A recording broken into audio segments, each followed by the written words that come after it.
In this video, I'll look at animating a pan and crane with a camera. I'll use a target camera for this one, as I've already got my two cameras aligned and moving where I want them. I'll press T for top view, and create a new target camera by choosing on the command panel Create, Cameras, and Target. For this, I'll put another view in the plants, looking out at the path maybe. I'll say that this one starts out over here, clicking and dragging to create the camera and the target, right-clicking to stop.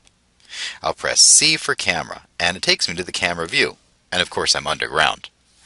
I'll click the mouse wheel in and pan up, holding Shift, until I emerge above ground and through the leaves.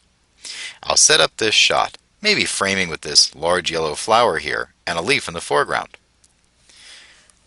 I've got the camera already selected, and I'll choose a lens. It's set to 35, and I think I'll open up a little bit by putting in a 28. This way, I get a little more depth in the scene.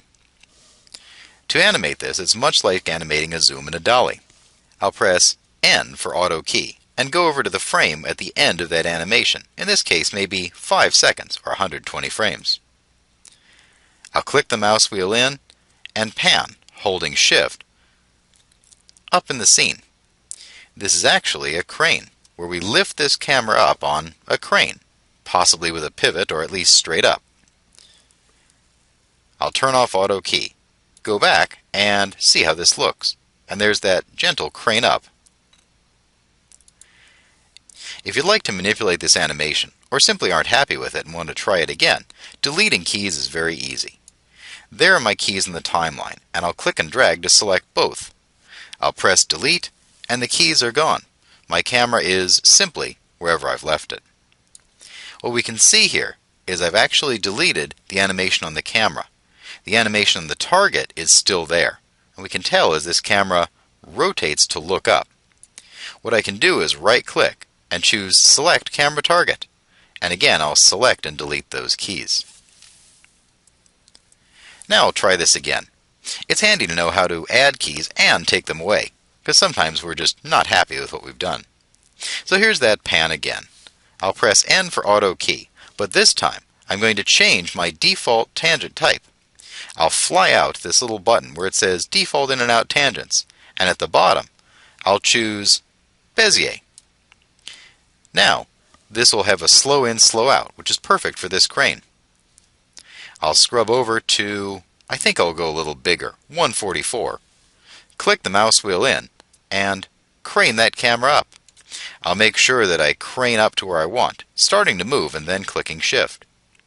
I can combine this with things like a pan or a rotation, maybe a nodal pan, orbiting on one axis over to look at the path. As I have the camera target already selected, I'll press W for move, grab the Y-axis here, and pull it over slightly. This is a nodal pan, panning around the focal node of that camera. I'll turn off auto key and see how this looks, going back to frame 0 and pressing play. There's a crane up through the trees and a nodal pan over to look at the clearing. The shot slows down nicely, starting from stop, easing into motion, and coming to a stop to let the viewer's eye rest in the scene and see what's going on.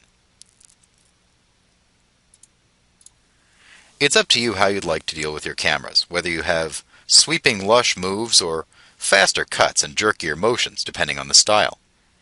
Remember that we're adding in the cameras to tell the viewer we want you to look at this.